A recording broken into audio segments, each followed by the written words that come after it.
Sensizliğe dözmür ürək yarım, qəlbim sinəmdə çırpınar canım.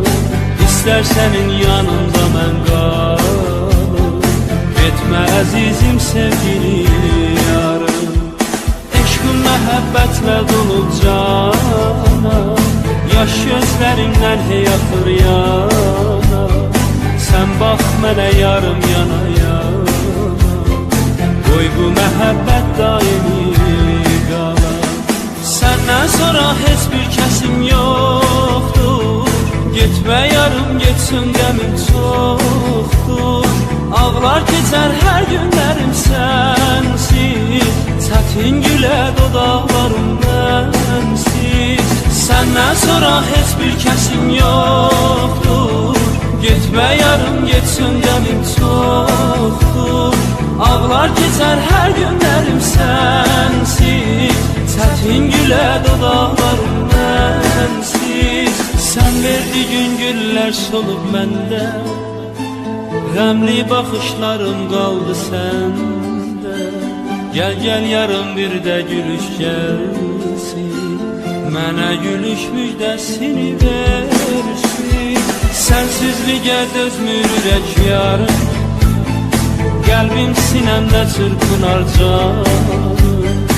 İstər sənin yanında mən qalım, getmə əzizim sevgili yarım.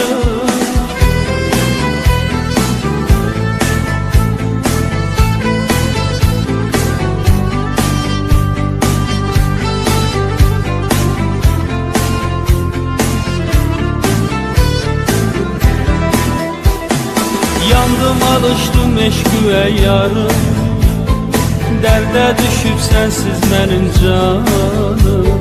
Sən bax mənə gəl gör mənim halım, tutsun səni ay gül mənim adım.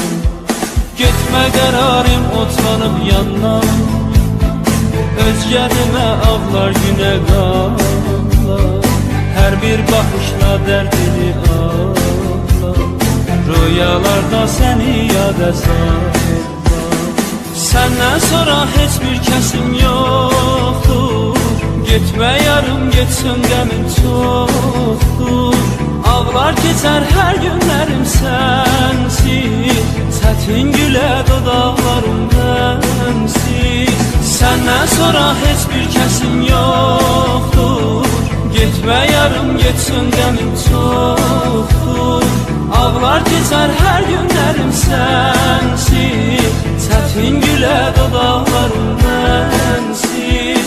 Sən verdiyin güllər solub məndə, qəmli baxışlarım qaldı səndə. Gəl gəl yarım bir də gülüş gəlsin, mənə gülüş müjdəsini versin.